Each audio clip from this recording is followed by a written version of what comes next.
Big TV digital exclusive breaking news చూస్తున్నాం. అక్రమ సంబంధం భర్తని మర్డర్ చేయటం, అక్రమ సంబంధం భార్యని మర్డర్ చేయటం, ఇలా కంటిన్యూస్ గా వస్తున్న వార్తలలో ఎక్కువగా ఇవే ఉంటున్నాయి. చెప్పడానికి చూడటానికి నిజంగా బాధాకరమైనటువంటి విషయం అని చెప్పాలి. తాజాగా వెలుగులోకి వచ్చినటువంటి న్యూస్ ఏంటంటే, మెదక్లో జరిగినటువంటి సంఘటన తలుచుకుంటే ఒక్కసారిగా గుబులు పుడుతున్నటువంటి పరిస్థితి కనిపిస్తుంది. ఎందుకంటే మౌనిక భర్తని చంపేసినటువంటి దారుణమైన ఘటన మెదక్ జిల్లా తిమ్మాపూర్లో చోటు చేసుకుంది. దారుణమనే చెప్పాలి. వివాహేతర సంబంధానికి అడ్డు వస్తున్నాడు అన్న కారణంతో భర్త స్వామిని మౌనిక చంపేయడం జరిగింది. చెరువులో పడి చనిపోయినట్లు ఒకవైపు నమ్మించే ప్రయత్నం కూడా చేసింది. నా భర్త చెరువులో దూకి చనిపోయాడు, పడిపోయాడు, అనుకోకుండా పడిపోవడం జరిగింది, అలా చనిపోయాడు అని చెప్పి ఒకవైపు నమ్మించే ప్రయత్నం జరిగింది. ఆ తర్వాత ఎందుకో డౌట్ వచ్చి ఒకసారి ఇన్వెస్టిగేట్ చేద్దాము అని తెలుసుకున్న తర్వాత ఇన్వెస్టిగేషన్లో తేలింది ఏంటి అంటే, ఆల్రెడీ మౌనికకు సంపత్ అనే మనిషితో, ఒక వ్యక్తితో అక్రమ సంబంధం ఉంది. ఇల్లీగల్ రిలేషన్స్ ఉన్నాయి కాబట్టి కంటిన్యూస్గా ఒక రోజు ఇతనికి ఆ విషయం తెలిసిన వెంటనే నిలదీయడం జరిగింది. ఇది ఖచ్చితంగా పంచాయతీ పెడతాను నేను, ఇది అందరి ముందు తీసుకువెళ్తాను నేను అని చెప్పి మౌనికని బెదిరించడం జరిగింది. సో వాళ్ళిద్దరి మధ్య కంటిన్యూస్గా గొడవలు జరిగినటువంటి టైంలో భర్త సంపత్నితో కలిసి, అలాగే ఈ మౌనిక అనే వ్యక్తి ఇద్దరూ కలిసి, ఏదైతే అక్రమ సంబంధం పెట్టుకున్నటువంటి ఆ వ్యక్తితో తను కలిసి తన భర్తని స్వామిని చంపేయడం జరిగింది. సో మొత్తానికి 12 ఏళ్లుగా ఇద్దరు కలిసి ఉంటున్నారు. గత కొన్నాళ్ళుగా చిన్న చిన్న జాబ్స్, చిన్న చిన్న వ్యాపారం చేసుకుంటూ బతుకుతున్నటువంటి ఈ ఇద్దరి జంట 12 ఏళ్లుగా కలిసి ఉంది. చక్కగా దంపతులు చక్కగా ఉన్నారు. అండ్ ఇద్దరికి చిన్న పిల్లలు కూడా ఉన్నారు. ఇద్దరు పిల్లలు కూడా ఉండటం జరిగింది. సో దీనికి సంబంధించి ప్రస్తుతం ఏదైతే సంపత్తు రిలేషన్లో ఉంది అని తెలిసిన వెంటనే ఇద్దరి మధ్య కంటిన్యూస్గా గొడవలు జరగటం, ఒకవైపు ఎప్పుడూ వాగ్వాదానికి చోటు చేసుకోవటం, ఇద్దరి మధ్య ఏదో ఒక భేదాభిప్రాయాలు రావటం, ఇదంతా గమనించినటువంటి మౌనిక ఖచ్చితంగా నా గురించి పరువు తీసేస్తాడు, నా గురించి బయట పెట్టేస్తాడు, నాది సంపత్తి ఖచ్చితంగా రిలేషన్కి అడ్డుపడతాడు అని చెప్పి ఒక ఆలోచనతో ఒక దురదృష్టమైనటువంటి ఈ భార్య భర్తని చంపడం జరిగింది. సో మొత్తానికి స్వామిని చంపినటువంటి ఘటన మెదక్ జిల్లాలో చోటు చేసుకుంది. ప్రస్తుతం దీనికి సంబంధించి పోలీసులు పూర్తిగా దర్యాప్తు కొనసాగిస్తూ ఉన్నారు. అసలు ఏం జరిగింది ఏంటి అనే సంగతి, ప్రస్తుతం పిల్లల పరిస్థితి ఏంటి, ఇవన్నీ పోలీసు విచారణలో తెలిసిన తర్వాత తెలిసింది. మరి సంపత్, మౌనిక అందుబాటులో ఉన్నారా, వాళ్ళని అదుపులోకి తీసుకున్నారనే విషయాలు కూడా అడిగి తెలుసుకుందాం. ప్రతిదీ దుర్గారెడ్డి మనకి అందుబాటులో ఉన్నారు. దుర్గారెడ్డి భర్తను చంపేసినటువంటి ఘటన ఏ విధంగా జరిగింది, ప్రస్తుతం పిల్లల పరిస్థితి ఏంటి, అసలు వాళ్ళు అదుపులోకి తీసుకున్నారా? డిసెంబర్ 22వ తారీఖు నాడు జరిగింది. ఆ తర్వాత కూడా ఆ ప్రియుడు సాయంతో మద్యం మత్తులో స్వామిని మాత్రము హత్య చేసి ఆ తర్వాత చెరువులో పూడ్చిపెట్టిన సంఘటన వీళ్ళలోకి వచ్చింది. విచారణలో మాత్రం పోలీసులు తమదైన శైలిలో మౌనికను విచారించడంతో తానే ప్రియునితో సాయంతో చంపినట్లుగా వెల్లడించింది. ఈ తర్వాత కూడా ఆయనే ఆత్మహత్య చేసుకున్నాడా లేకుండా అనుమానాస్పదంగా చెరువులో పడి చనిపోయాడు అని చెప్పి ముందు కుటుంబ సభ్యులు, ఆ తర్వాత బంధువులను కూడా అందరినీ నమ్మించే ప్రయత్నం చేసినా కానీ పోలీసులు ఆ విచారణలో మాత్రం వాస్తవాలు బయటపడ్డాయి. ఆ తర్వాత వీళ్ళకి 12 సంవత్సరాల క్రితం పెళ్లి అయింది. ఆ తర్వాత మౌనిక 12 అంటే సంపత్ తనకంటే తక్కువ వయసున్న సంపత్ను కూడా ఆమె లవ్ అఫేర్ నడిపించుకొని చాలా సందర్భాల నుంచి ఈ విషయం భర్తకు తెలియడంతో స్వామి నిలదీసి పంచాయతీ పెడతా అని చెప్పడంతో ఈ యొక్క హత్య చేసినట్లుగా పోలీసుల విచారణలో మాత్రము ఆ మౌనిక వెల్లడించింది. ఆ తర్వాత పిల్లలు కూడా ఇప్పుడు వీరిద్దరిని అరెస్ట్ చేసి పోలీసులు జైలుకు పంపిన తర్వాత ఆ పిల్లలను వాళ్ళ అమ్మ నాన్న దగ్గర ఉంచినట్టు తెలుస్తుంది. పోలీసులు గతంలో కూడా ఏమన్నా పెద్దల మధ్యలో పంచాయతీ కుదిరిందా లేకుంటే స్వామికి ఈ ఘటనతోటే హత్య చేయాల్సి వచ్చిందా అని చెప్పి కూడా అన్ని కోణాల్లో విచారించి వీళ్ళిద్దరిని అరెస్ట్ చేసినట్లయితే మనకు తెలుస్తుంది.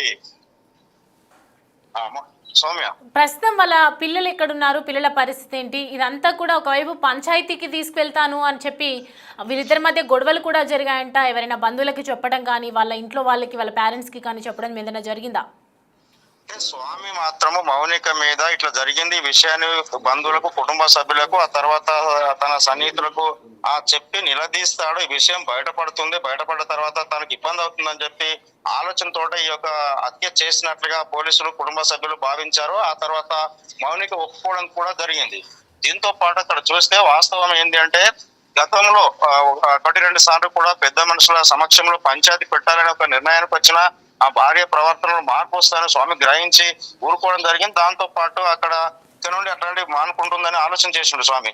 కానీ ఆమె ప్రవర్తనలో మార్పు రాలేదు కనుక ఆమె ఖచ్చితంగా ఎలాగైనా ఎన్నడైనా ఒక రోజు పంచాయతీ పెట్టి ఆ తర్వాత పరుగు పోతుంది, తర్వాత పిల్లలు కూడా ఇబ్బంది కలుగుతుంది, ఇది స్వామి ద్వారా అని చెప్పి ఆలోచన చేసిందా, లేకుంటే వాస్తవానికి సంపత్తో కలిసి ఉండే విధంగా ఉండే పరిస్థితి లేదనుకొని ఒక నిర్ణయానికి వచ్చినట్లు ఆ తర్వాత కూడా ఆయన ఆ స్వామి మద్యం తాగి వచ్చిన తర్వాత అతన్ని చంపి ఆ తర్వాత ఒక చెరువు కుంటలో పడేసి ఏమి తెలియనట్టుగా నటించి ఆ తర్వాత ఆ కుటుంబ సభ్యులు నమ్మించే ప్రయత్నం చేసింది అనుమానాస్పద చెందినది.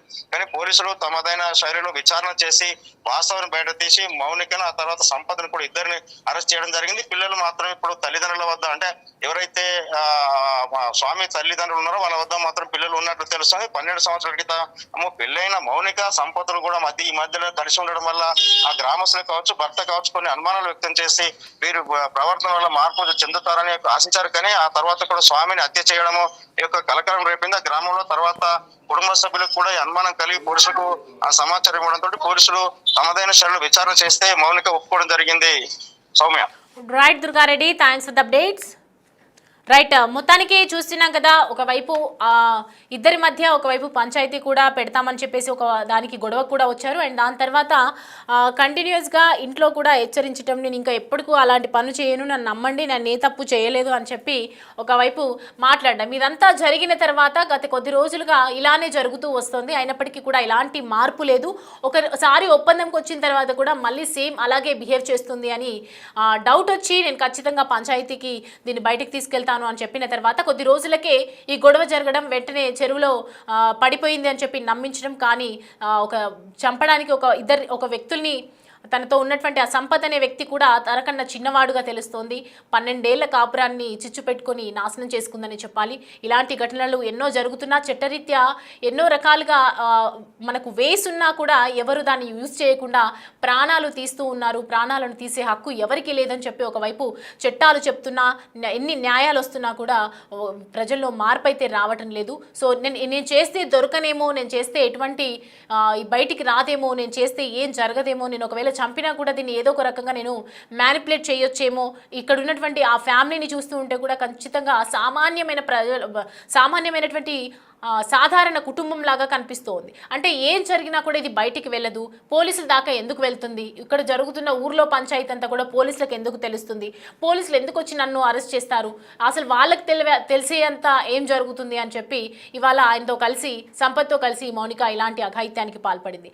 దాని తర్వాత వెంటనే వీళ్ళకి డౌట్ వచ్చి ఎంక్వైరీ చేయక చెరువులో పడిపోయాడైనా అని చెప్పి ఏదో నమ్మబలికే ప్రయత్నం చేసినప్పటికీ కూడా కుటుంబ సభ్యులకు సడన్గా ఇలా డౌట్ వచ్చి లేదు, ఇలా వాళ్ళిద్దరు మధ్య కంటిన్యూగా గొడవలు జరుగుతున్నాయి, మా దగ్గర కూడా తెలిసింది, మా బాబు మాకు కూడా చెప్పాడు అని చెప్పగానే వెంటనే డౌట్ వచ్చి ఎంక్వైరీ చేసిన తర్వాత ఇప్పుడు ప్రస్తుతం వాళ్ళ విషయం గుట్టురట్టయిందని చెప్పాలి. ప్రస్తుతం వాళ్ళ తల్లిదండ్రుల దగ్గర పిల్లలు ఉన్నట్లుగా తెలుస్తుంది. వాళ్ళ ఏదైతే చనిపోయిన వ్యక్తి వాళ్ళ తల్లిదండ్రులు, స్వామి వాళ్ళ తల్లిదండ్రుల దగ్గర పిల్లలు ఉన్నట్లుగా తెలుస్తుంది. అండ్ దీనికి సంబంధించి పోలీసు మీడియాతో మాట్లాడినటువంటి విజువల్స్ ఉన్నాయి మన దగ్గర, ఒకసారి చూద్దాం. తూప్రాన్ సబ్ డివిజన్లోని శివపేట సంబంధించిన ఒక హత్య కేసులో నిందితులు అయిన 2 వ్యక్తుల్ని శివపేట పోలీసులు అరెస్ట్ చేసినాము. సో దీనికి సంబంధించిన పూర్తి వివరాలు ఏమంటే, శివపేట మండలంలోని తిమ్మాపూర్ గ్రామానికి చెందిన పొల్లబోయిన మౌనిక అని ఈమె 12 సంవత్సరాల క్రితం వీళ్ళ మేనత్త కొడుకైన స్వామితోటి, ఈయన తూప్రాన్ మండలము రావెల్లి గ్రామానికి చెందిన వ్యక్తి, ఈయనతోటి వివాహం జరిగింది. వివాహం తర్వాత ఆయన ఇల్లరికం వెళ్ళి అదే ఊర్లో తిమ్మాపూర్లో సెటిల్ అయిపోయినాడు. వారికి 2 పిల్లలు. అయితే ఈ మధ్యకాలంలో ఈమె గ్రామానికి చెందిన సంపత్ అనే వ్యక్తితోటి వివాహేతర సంబంధం ఏర్పరచుకున్నది. ఆ విషయంలో భర్తకు కొంతకాలానికి అనుమానం కలిగింది. ఆ తర్వాత అది బయటపడడంతో భర్త మౌనికతోటి ఈ విషయంలో గొడవపడి ఆ విషయాన్ని బయటికి చెప్పేసి పంచాయతీ పెడతా అని భార్యని బెదిరించడంతో ఆమె ఎట్లయినా సరే భర్తని అడ్డు తొలగించుకోవాలా, తర్వాత ఈ విషయం బయటపడితే ఏమైపోతుందన్న ఒక ఆందోళనతోటి ప్రియుడితోటి ఒక పథకం పన్ని దాని ప్రకారం ఒక అవకాశం కోసం ఎదురు చూస్తుండగా తేదీ 22/12/25 నాడు, డిసెంబర్ 22 నాడు రాత్రి భర్త బాగా తాగి వచ్చిన పరిస్థితిలో ఉండి ఆ రోజు కూడా గొడవపడడం జరిగింది. సో ఈ విషయాన్ని గొడవపడి తర్వాత ఆయన గాఢ నిద్రలోకి వెళ్ళగానే ఈ విషయాన్ని ఈయనకి ఫోన్ చేసి సంపత్ని ఇంటికి పిలిపించుకున్న తర్వాత ఇంట్లో అందుబాటులో ఉన్న ఒక స్కార్ఫ్, తర్వాత డంబుల్ ఒకటి ఉంది.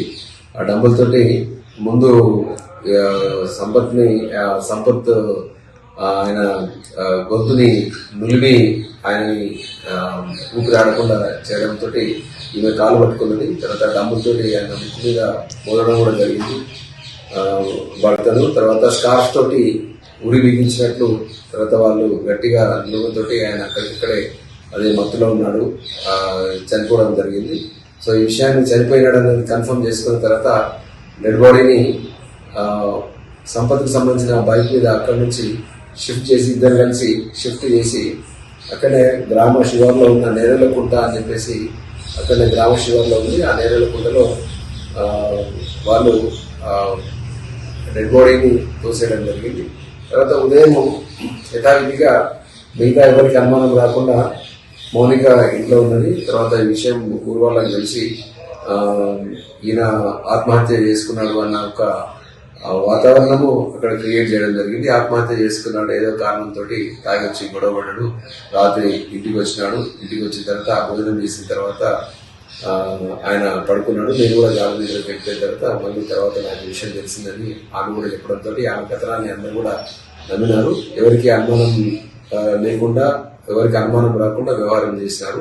అయితే గత 3-4 రోజుల నుంచి ఆమె వ్యవహార శైలి అనుమానాస్పదంగా ఉండడంతో సో ఈ విషయము పోలీసులకి ముఖ్యంగా ఏంటంటే శివంపేట ఎస్ఐ మధుకర్ రెడ్డి, తర్వాత సిఐ రంగకృష్ణ అండ్ టీము ఏదైతే క్రైమ్ పార్టీ ఉన్నారో దీనికి నోటీస్లోకి రావడము, తర్వాత ఊర్లో కూడా ఈ విషయము ఒక వ్యవహార శైలి తర్వాత ఇద్దరు వ్యవహార శైలి అనుమానాస్పదంగా ఉండడంతో వారిని కస్టడీలోకి తీసుకొని విచారణ చేస్తే వాళ్ళు పూర్తిగా దీన్ని కన్ఫెస్ చేయడం జరిగింది.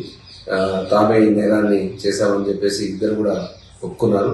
సో భర్తని తమ వివాహిత సంబంధానికి అడ్డుగా వచ్చిన భర్తని అడ్డు తొలగించాలన్న ఉద్దేశంతో ఈ నేరానికి పాల్పడినట్లు ఇద్దరు కూడా దీన్ని కన్ఫెస్ చేయడం జరిగింది.